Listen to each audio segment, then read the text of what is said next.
कैवन्ना सेठ की thrilling story. Gautam स्वामीनी लब्धि होजो, शाली भद्रनी रिद्धि होजो, कैवन्ना सेठनो सौभाग्य होजो आदि शब्द हम सभी ने कई बार सुने ही होंगे। लेकिन क्या हम इन महापुरुषों की कथा को जानते हैं? आखिर क्यों इनका नाम इस तरह से लिया जाता है और इसके पीछे का क्या रहस्य है? इन महापुरुषों में से चरम तीर्थंकर श्री महावीर स्वामी भगवान के प्रथम गणधर श्री गौतम स्वामी जी की लब्धियों के बारे में तो लगभग हम सभी को पता ही है, और शालीभद्र की कथा भी हमने पूर्व के एक प्रस्तुति के माध्यम से जानी थी। लेकिन कैवन्ना सेठनो सौभाग्य होजो, ऐसा क्यों कहा जाता है? कौन थे कैवन्ना सेठ? कैसा था उनका सौभाग्य? आइए जानते हैं जैन धर्म के इतिहास में छिपी हुई एक अद्भुत और थ्रिलिंग कथा को इस प्रस्तुति के माध्यम से। बने रहिए इस वीडियो के अंत तक। परमात्मा श्री महावीर प्रभु के विचरण के समय की बात है। मगध देश की राजगृही नगरी में श्रेणिक महाराजा राज्य करते थे। उसी नगरी में अमाप संपत्ति के मालिक धनेश्वर नाम के सेठ रहते थे और उनकी शीलवान ऐसी सुभद्रा नाम की पत्नी थी। एक शुभ दिन धनेश्वर सेठ और सुभद्रा सेठानी को एक तेजस्वी पुत्र रत्न की प्राप्ति हुई। सेठ ने खूब उत्साह के साथ पुत्र जन्म का महोत्सव मनाया और अपने पुत्र का नाम कृत पुण्य रखा। जानकारी के लिए बता दें कि कृत पुण्य नाम संस्कृत भाषा में है और कैवन्ना नाम प्राकृत भाषा में है। इस प्रस्तुति में हम संस्कृत भाषा के अनुसार हमारे मुख्य पात्र का नाम प्रोनाउंस करेंगे। समय बीतने के साथ कृत पुण्य सभी कलाओं में एक्सपर्ट बना और यौवन वय प्राप्त होने पर श्रीद श्रेष्ठी की धन्या नाम की पुत्री के साथ कृत पुण्य का विवाह हुआ। मैरिड लाइफ स्वीकार करने पर भी कृत पुण्य का सांसारिक विषय सुखों में कोई आकर्षण नहीं था। उसे साधु संतों का सत्संग बहुत पसंद आता था। कृत पुण्य के इस तरह के विरक्त जीवन को देख माता पिता को चिंता सताने लगी कि यदि उनके पुत्र ने दीक्षा ले ली तो उनकी क्या दशा होगी। इस प्रकार विचार कर माता पिता ने ही कृत पुण्य को अनंग सेना नाम की गणिका यानी कि वेश्या के यहाँ रखने का विचार किया, जिससे कृत पुण्य भोग सुखों में रंग जाए और दीक्षा का विचार त्याग दे। गणिका के संग से कृत पुण्य के जीवन में भी बदलाव आने लगा और उसकी विचारधारा ही बदल गई। त्याग के बदले वो भी भोगों का शिकार बन गया। कृत पुण्य के माता पिता भी कृत पुण्य के भोग के लिए अनंग सेना गणिका को धन संपत्ति भेजते रहते थे। इस प्रकार गणिका के वहां रहते हुए कृत पुण्य के 12 साल बीत गए। गणिका में आसक्त बना कृत पुण्य अपने माता पिता को भी भूल गया। सोचने जैसी बात है कि बेटा दीक्षा लेकर माता पिता से अलग न हो जाए, उन्हें भूल न जाए, इसलिए उसे गणिका के पास भेजने वाले माता पिता को ही कृत पुण्य भोग सुख के कारण भूल गया। समय बीतने पर कृत पुण्य के माता पिता का भी स्वर्गवास हो गया। 12 वर्ष तक गणिका के यहाँ निवास करने के कारण कृत पुण्य के माता पिता की सारी संपत्ति भी समाप्त हो गई थी। एक बार गणिका ने धन लाने के लिए अपनी दासी को कृत पुण्य के घर पर भेजा। दासी ने जाकर कृत पुण्य की पत्नी धन्या से कहा कि तुम्हारे पति ने धन लाने के लिए मुझे यहाँ भेजा है। धन्या ने कहा, पति की आज्ञा का मैं स्वीकार करती हूँ, परंतु मेरे दुर्भाग्य से मेरे सास ससुर का स्वर्गवास हो चुका है। पुत्र स्नेह से धन भेजते भेजते हमारी हालत अब बहुत ही खराब हो चुकी है। अब भेजने के लिए कुछ भी धन बचा नहीं है। फिर भी मेरे पिता के द्वारा दिया गया एक आभूषण बचा है, वो तुम ले जाकर मेरे पति को खुश करना। वो दासी उस आभूषण को लेकर गणिका के पास गई और उसने कृत पुण्य के घर की स्थिति बताई, जिसे जानकर अनंग सेना गणिका ने दासी को कहा, अब किसी भी उपाय से कृत पुण्य को यहाँ से निकाल देना चाहिए। गणिका के आदेश से दासी कृत पुण्य के सामने धूल आदि फेंकने लगी। कृत पुण्य ने धूल फेंकने का कारण पूछा। तब दासी ने कहा, गणिका का यही तो व्यवसाय है। जब तक कामुक की ओर से धन मिलता है तभी तक वो उसे अपने पास रखती है। यहाँ पर धूल फेंकना ये सूचित करता है कि कृत पुण्य को भी गणिका धूल की तरफ फेंकना चाहती थी। दासी की इन बातों को सुनकर कृत पुण्य ने सोचा, मन वचन और काया के व्यवहार में जिसकी समानता नहीं है, ऐसी गणिका किसी के सुख के लिए कैसे हो सकती है। धन की इच्छा से जो कोड़ी को भी कामदेव के समान मानती है और जो अनंत स्नेह बताती है, ऐसी गणिका का त्याग करना ही हितकारी है। आखिर तिरस्कृत बने कृत पुण्य ने गणिका का घर छोड़ दिया और अपने घर गया। कृत पुण्य ने अपने घर की दुर्दशा देखी, जिससे उसे बहुत दुख हुआ। वर्षों बाद धन्या ने अपने घर आए पति को देखा। उसने अपने पति का भावभीना सत्कार किया। धन्या ने अपने घर की सारी स्थिति का वर्णन कृत पुण्य को किया। कृत पुण्य को अपनी भूल का खूब पश्चाताप हुआ और उसने सोचा, ओहो, मैं कितना दुर्भागी हूँ। मैं अपने माता पिता को भी सुख नहीं दे सका। माता पिता को शोक, दुख, दर्द, पीड़ा देने वाले अनेक पुत्रों से भी क्या फायदा। कुल के लिए आलंबन बनने वाला एक पुत्र भी श्रेष्ठ है। जिस प्रकार इक्षु व केले के पेड़ पर फल लगते हैं और उसी समय पेड़ का नाश होता है, उसी प्रकार दुष्ट पुत्र से भी कुल का ही नाश होता है। अहो, मैंने पिता के द्वारा संचित धन को भी नाश कर दिया। मेरे जैसे पुत्र को धिक्कार हो। कृतपुण्य की इन बातों को सुनकर उसकी पत्नी ने कहा, हे स्वामिन, जो बीत चुका उसकी आप चिंता न करें। हर व्यक्ति का भविष्य निश्चित होता है, अतः आप निरर्थक चिंता न करें। बुद्धिमान पुरुष वही कहलाता है जो भूतकाल का शोक नहीं करता और भविष्य की चिंता नहीं करता। जहाँ कर्म की ही प्रधानता है, वहाँ शुभ ग्रह भी क्या कर सकते हैं। पत्नी के इन मधुर वचनों को सुनकर कृतपुण्य को खूब आश्वासन मिला। यह समझने जैसी चीज़ यह है कि अपना पति कितना भी क्यों न बिगड़ जाए, लेकिन धन्या ने उसे तिरस्कारा नहीं। धन्या के स्वभाव को धन्यवाद है। साथ ही वेश्या अथवा वासना के चक्कर में पूरा परिवार बर्बाद हो जाता है, वो भी समझने जैसा है। धीरे धीरे समय बीतने लगा और एक दिन धन्या गर्भवती बनी। कृतपुण्य ने अपने दिल की बात करते हुए अपनी पत्नी को कहा, मेरे जैसा कोई पापी नहीं है। मेरे होते हुए भी माता पिता दुखी होकर मरण की शरण हो गए। मैंने अपना सारा धन भी गंवा दिया। जिस तरह बीज के अभाव में खेती संभव नहीं है, उसी प्रकार मूल धन के अभाव में नया व्यापार यानी कि बिजनेस करना भी शक्य नहीं है। उस समय धन्या ने कृतपुण्य से कहा, मेरे पास 1000 दिनारे हैं। दिनारे यानी कि उस समय की करेंसी। आप उन्हें ग्रहण करें और योग्य व्यापार करें। पत्नी की सलाह से कृतपुण्य ने व्यापार हेतु विदेश जाने का निश्चित किया। उसी दिन उस नगर में एक समृद्ध सार्तवाह आया हुआ था और उसी के साथ कृतपुण्य ने जाने का निश्चय किया। इधर उसी नगर में धनदेव नाम का बिजनेसमैन रहता था। उसकी पत्नी का नाम रूपवती था और उन्हें जिनदत्त नाम का एक पुत्र था। 4 श्रेष्ठी कन्याओं के साथ में पुत्र जिनदत्त का विवाह हुआ था। पिता धनदेव की मृत्यु हो चुकी थी। उससे अचानक पुत्र जिनदत्त का भी स्वास्थ्य खराब हो गया और अचानक उसकी भी मृत्यु हो गई। अपने पुत्र जिनदत्त की मृत्यु के बाद उसकी माता रूपवती ने सोचा, मेरे पति की तो मृत्यु हो चुकी है, अब यदि मेरे पुत्र की भी मृत्यु की बात राजा को पता चलेगी तो वो हमारा सारा धन ले लेगा। इस प्रकार विचार कर रूपवती ने अपने बहुओं को कहा, यदि तुम्हारे पति की मृत्यु की बात राजा को पता चलेगी तो वो अपना सारा धन ले लेगा, अतः तुम्हें रुदन नहीं करना है। गुप्त रूप से पति के शव को जमीन में गाड़ देना होगा। अन्य पति के संग द्वारा जब तक तुम्हें पुत्र पैदा ना हो तब तक इस बात को गुप्त ही रखना होगा। चारों पुत्र वधुओं ने भी सास की बात स्वीकार कर ली। इधर कृतपुण्य बिजनेस के उद्देश्य से नगर के बाहर देवकुल में रात को रेस्ट करने के लिए आया हुआ था। योगानुयोग रूपवती की चारों बहुएं रात्रि में उसी देवकुल में आई जहां कृतपुण्य रेस्ट कर रहा था। रूपवती की आज्ञा से रात्रि में सोए हुए कृतपुण्य को पलंग सहित उठा लिया गया और उसे रूपवती अपने घर ले आई। सार्तवाह के साथ जाने का सोच रहे कृतपुण्य का भाग्य उसे किसी और के घर ले गया। हम आजकल के प्रैंक्स देखकर घबरा जाते हैं। उस समय का ये भयानक प्रैंक कैसा रहा होगा, आगे देखते हैं। प्रातःकाल होने पर जैसे ही कृतपुण्य नींद में से जागृत हुआ, रूपवती ने उसे स्नेह से पुकारते हुए कहा, हे वत्स, तू अपनी माता को छोड़ इतने दिन कहाँ चला गया था? मैं तेरी माता हूँ। तेरे जन्म के साथ ही किसी पापी ने तेरा अपहरण यानी कि किडनैप कर लिया था। तुम्हारे बड़े भाई की मृत्यु हो चुकी है, अतः इस सारी संपत्ति का तू ही मालिक है। अब तुझे यही रहना है, कहीं भी जाना नहीं है। ये चारों कन्याएं भी तुम्हारी ही पत्नी हैं। रूपवती की इन बातों को सुनकर कृतपुण्य ने सोचा, क्या मैं कोई सपना तो नहीं देख रहा हूँ, अथवा मेरे भाग्य से ही ये सारी संपत्ति प्राप्त हुई है, तो क्यों ना उसका उपभोग करूँ। इस प्रकार विचार कर कृतपुण्य ने कहा, हे माता, मैं सब कुछ भूल गया था। पुण्य कर्म के उदय से अब मैं यहाँ उपस्थित हुआ हूँ।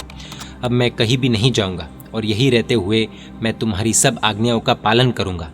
उन 4 पत्नियों के साथ दिव्य सुखों का अनुभव करते हुए कृतपुण्य ने 12 वर्ष व्यतीत किए। इन वर्षों में कृतपुण्य की चारों पत्नियों को एक एक पुत्र की प्राप्ति हुई। यानी गुरु भगवंत कहते हैं कि संसार स्वार्थ से भरा हुआ है। जब तक स्वार्थ सिद्ध होता है तब तक संबंध रखा जाता है। स्वार्थ पूरा होने के साथ निकट के व्यक्ति को भी भुला दिया जाता है और इसीलिए संसार को असार कहा गया है, त्याग करने योग्य कहा गया है। रूपवती की बहुओं को कृतपुण्य से 4 पुत्र प्राप्त हो चुके थे। धन के वारिस यानी कि उत्तराधिकारी प्राप्त हो चुके थे। अब रूपवती ने सोचा, इस कृतपुण्य की क्या जरूरत है।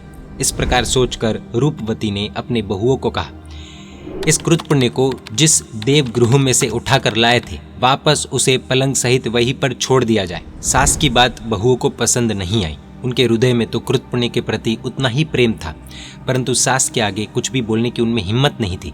अतः सास की आज्ञा को स्वीकार किए बिना छुटकारा नहीं था।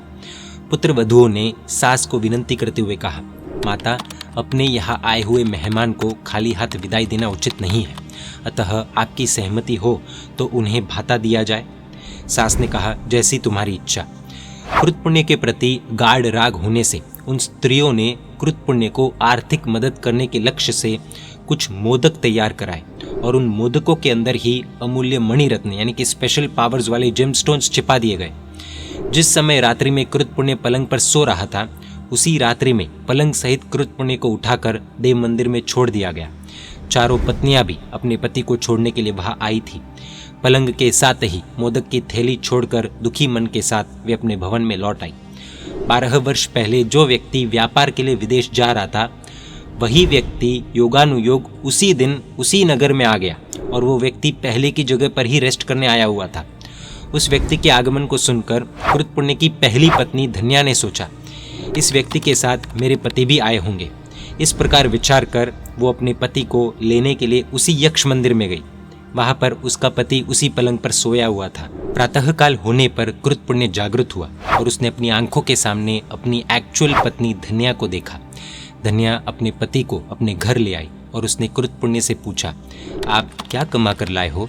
कृत पुण्य ने कहा, पूर्व के पापोदय के कारण मैंने कुछ भी नहीं कमाया है। लज्जा के कारण, शर्म के कारण कृत पुण्य ने कुछ भी अन्य बातें नहीं बताई। कृत पुण्य और धन्या का 11 वर्ष का पुत्र शाला से घर आकर माँ को कहने लगा, मुझे खूब भूख लगी है, मुझे कुछ खाने को दो।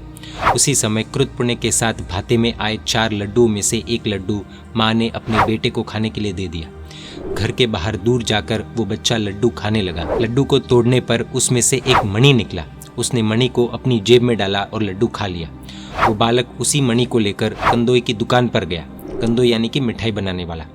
उसने कंदोई को मणि देकर कुछ मिठाइयाँ खरीद ली। कंदोई ने वो मणि पानी में डाला तो वो पानी 2 भागों में बट गया। कंदोई ने सोचा, ओहो, ये तो अत्यंत ही मूल्यवान जलकांत मणि है। उसने उस मणि को अपने घर में छिपा दिया।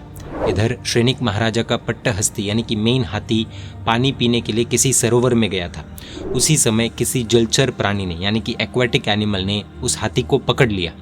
जो हाथी को संभालता है उस व्यक्ति को महावत कहा जाता है। अनेक अनेक उपाय करने पर भी महावत हाथी को जल में से बाहर नहीं निकाल पाया। आखिर श्रेनिक महाराजा ने अभय कुमार से बात की। अभय कुमार ने सोचा कि अगर किसी के पास जलकांत मणि हो तो उससे हाथी को बचाया जा सकता है। जलकांत मणि की शोध के लिए अभय कुमार ने नगर में ढिंडोरा पिटवाया कि यदि कोई जलकांत मणि देगा तो राजा उसे आधा राज्य और अपनी पुत्री प्रदान करेगा। उस कंदोई ने जब ये अनाउंसमेंट सुनी तो वो खुश हो गया और उसने अनाउंसमेंट करने वाले राजपुरुष से कहा कि उसके पास जलकांत मणि है। राजपुरुष कंदोई को राजा के पास ले गए। कंदोई ने वो जलकांत मणि राजा को प्रदान की। राजा अपने परिवारजनों के साथ उस सरोवर के पास आए। जलकांत मणि के प्रभाव से हाथी जलचर प्राणी के बंधन से मुक्त हो गया। राजा ने उस कंदोई का सम्मान किया। उसके बाद राजा ने अभय कुमार को एकांत में कहा कि इस कंदोई को अपनी राजपुत्री मनोरमा कैसे दी जाए। उस समय राजकन्या का विवाह राजकुमार या राजा से ही किया जाता था, अन्य किसी व्यक्ति से नहीं। बुद्धि निदान अभय कुमार ने कहा, पिताजी आप चिंता मत कीजिए, इस रत्न का जो सच्चा मालिक होगा उसका मैं पता लगाऊंगा। ऐसा बहुमूल्य रत्न कंदोई के घर नहीं हो सकता है, क्योंकि चक्रवर्ती का रत्न चक्रवर्ती के घर में ही हो सकता है, अन्य किसी के घर में नहीं। उसी प्रकार ऐसा जलकांत मणि भी पुण्यशाली को छोड़ अन्य के घर में कैसे रह सकता है। सच का पता लगाने के लिए अभय कुमार ने उस कंदोई को बुलाया। अभय कुमार ने उसका सम्मान किया। फिर पूछा, ये रत्न तुझे कहाँ से मिला है? कंदोई ने कहा, ये तो मेरे घर में था। मंत्री अभय कुमार की आज्ञा से उसे कठोर सजा की गई। मंत्री ने पुनः पूछा, सच कहो, ये रत्न कहाँ से आया? मौत के भय से कंदोई ने रत्न प्राप्ति की सारी घटना मंत्री को कह दी। सत्य का पता चलने पर राजा ने अपनी पुत्री मनोरमा का विवाह कृत पुण्य के साथ कराया और उसे आधा राज्य भी प्रदान किया। हमारे जीवन में थोड़े से अप्स एंड डाउन्स आ जाए तो हमारी हालत खराब हो जाती है। कृत पुण्य के अप्स एंड डाउन्स तो अलग ही लेवल के थे। एक बार कृत पुण्य ने अभय कुमार को कहा कि इसी नगर में 4 पुत्रों सहित 4 पत्नियां हैं, परंतु उनके घर का मुझे पता नहीं है। अभय कुमार ने कहा, तुम जिस घर में 12 साल रहे उस घर का भी तुम्हें पता नहीं है, ये कैसी तुम्हारी चतुराई है? कृत पुण्य ने उसके साथ घटित हुई सारी घटना अभय कुमार को बताई। अभय कुमार ने कहा, तुम्हारी पत्नियां और तुम्हारे पुत्र क्या तुम्हें पहचानते हैं? कृत पुण्य ने हाँ कहा। तब अभय कुमार ने कहा, मैं युक्ति द्वारा उनका पता लगा दूंगा, तुम निश्चिंत रहो। अभय कुमार ने एक महल बनवाया और उस महल के अंदर कृतपुण्य के बॉडी जैसी एक यक्ष प्रतिमा यानी कि स्टैचू जैसा बनाया और उसे योग्य जगह में स्थापित किया। उसके बाद अभय कुमार ने नगर में घोषणा कराई कि पुत्रों वाली जो भी स्त्री 5-5 मोदक के साथ इस महल में प्रवेश कर यक्ष की पूजा करेगी उसके कुल की वृद्धि होगी, अन्यथा उस कुल का नाश हो सकता है। अतः पुत्र वाली सभी स्त्रियां आगामी चतुर्दशी यानी कि 14 के दिन अवश्य आ जाए। अभय कुमार की आज्ञा होते ही चतुर्दशी के दिन नगर की सभी स्त्रियां जिन्हें पुत्र था वो सब उस महल में आने लगी और यक्ष की पूजा करने लगी। इस बीच कृतपुण्य की वे चारों पत्नियां भी अपने पुत्रों के साथ वहां आई। जैसे ही उन पुत्रों ने अपने पिता कृतपुण्य का स्टैचू देखा वे बालक पिताजी पिताजी कहकर बोलने लगे। उसी समय वहां पर छिपे हुए कृतपुण्य ने अभय कुमार को अपनी चारों पत्नी और पुत्रों का संकेत किया। अभय कुमार ने उन पुत्रों का पता खोज किया और उन पुत्रों व स्त्रियों का कृतपुण्य के साथ पुनः मिलन करा दिया। कृतपुण्य की कुल 6 पत्नियां हो चुकी थी। अनंग सेना गणिका ने भी कृतपुण्य को पति के रूप में स्वीकार किया और इस प्रकार कृतपुण्य 7 स्त्रियों के साथ सांसारिक भोग सुखों का अनुभव करने लगे। एक बार भगवान महावीर प्रभु पृथ्वी तल को पावन करते हुए राजगृही के वैभारगिरी पर पधारे। कृतपुण्य भी प्रभु महावीर की देशना सुनने के लिए अपने परिवार सहित वैभारगिरी पर आया और उसने वहां पर एकदम ध्यान से प्रभु की धर्म देशना सुनी। देशना के अंत में कृतपुण्य ने हाथ जोड़कर महावीर प्रभु से पूछा कि हे प्रभु, किस कर्म के उदय से मुझे कुछ समय के गैप में इस जीवन में संपत्ति प्राप्त हुई। प्रभु ने कृतपुण्य सेठ को उसका इतिहास बताते हुए कहा कि पूर्व भव में यानी कि पिछले जन्म में तू श्रीपुर नगर में ग्वाला का पुत्र था और तुम्हारी माँ की आर्थिक स्थिति अच्छी नहीं थी। एक बार किसी उत्सव में घर घर में खीर के भोजन को देखकर उस गोवाल पुत्र ने अपने घर आकर माँ के पास खीर की मांग की। माँ ने कहा, बेटा घर में खाने की कोई सामग्री नहीं है तो मैं तुझे खीर कहाँ से खिलाऊं। अपने बेटे की दयनीय स्थिति को देखकर बेटे के साथ माँ भी रोने लगी। उसको रोती हुई देखकर उसकी पड़ोसी स्त्रियों ने उसे चावल, दूध और शक्कर की मदद की। उन वस्तुओं को प्राप्त कर उसने खीर बनाई और खीर तैयार कर वो पड़ोसी के घर चली गई। उसी समय मासक शमन के 2 तपस्वी महात्मा यानी कि महाराज साहब गोवाल पुत्र के घर पधारे। उस समय उस बालक ने उन महात्मा को खूब भावपूर्वक गोचरी बहराने के लिए विनंती की। खीर का एक भाग महात्मा को बहरा कर पुनः उसने सोचा कि इतनी सी खीर से इनका क्या होगा।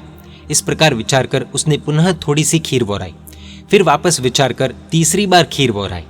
इस प्रकार उसने महात्मा को 3 बार टुकड़े टुकड़े में खीर बहराई। प्रभु ने कहा कि वो बालक तुम ही थे, मरकर तुम कृतपुण्य सेठ बने हो। महात्मा को थोड़े थोड़े अंतर से खीर बहराने के कारण तुम्हें थोड़े थोड़े अंतर में समृद्धि की प्राप्ति हुई। अपने पूर्व भव को जानने से कृतपुण्य को इस भयानक संसार के प्रति तीव्र वैराग्य भाव पैदा हुआ और उसने अपने ज्येष्ठ यानी कि बड़े पुत्र को घर की सारी जवाबदारी सौंपकर और सुपात्र दान के 7 क्षेत्रों में धन का सद्व्यय कर कृतपुण्य ने प्रभु के चरणों में दीक्षा अंगीकार की। निर्मल चारित्र धर्म का पालन कर कृतपुण्य मुनि ने देव भव को प्राप्त किया और देव भव के आयुष्य को पूर्ण कर वे आगे मोक्ष प्राप्त करेंगे। कृतपुण्य सेठ, जिन्हें हम कैवन्ना सेठ के नाम से भी जानते हैं, उनकी इस कथा से कई चीज़ें समझने जैसी हैं। गुरु भगवंत कहते हैं कि पुरुषस्य भाग्यम, ऐसी संस्कृति में कहावत है, पुरुष के भाग्य का अनुमान कोई नहीं कर सकता है। वो कभी पलटता है वो किसी को भी पता नहीं होता है और इसीलिए धीरज यानी कि पेशेंस रखना ज़रूरी है, वरना पेशेंट बन जाएंगे। अभय कुमार की बुद्धि ऐसी थी कि उनके मन में सहज रीत से तर्क आ जाते थे और कार्य भी वैसे ही हो जाते थे। तो उसका कारण क्या है? उनकी जिन भक्ति और उनके पूर्व भव का पुण्य और शुद्धि भी बहुत ही उत्कृष्ट थी और इसीलिए बुद्धि भी जबरदस्त मिली थी। गुरु भगवंतों को गोचरी बहराने के समय क्या विवेक होना चाहिए, उसका भी साक्षात एग्जाम्पल कैवन्ना सेठ का पूर्व भव है। साधु भगवंतों को गोचरी में किया गया अंतराय कितना बड़ा अंतराय देता है उसका पता किसी को नहीं लगता है। इसलिए जड़ की तरह जब गुरु भगवंत घर पर आए तो मम्मी नहीं है, रसोई नहीं बनी है, ऐसा कहना खुद के पैर पर कुल्हाड़ी मारने से कम नहीं है। इतनी समृद्धि वाले भी अगर दीक्षा ले सकते हैं तो बिना जाने, बिना जानकारी लिए, बिना रिसर्च किए ब्रेन वॉश की बातें करना व्यर्थ है, मूर्खता है। जय जिन शासन, जय महावीर।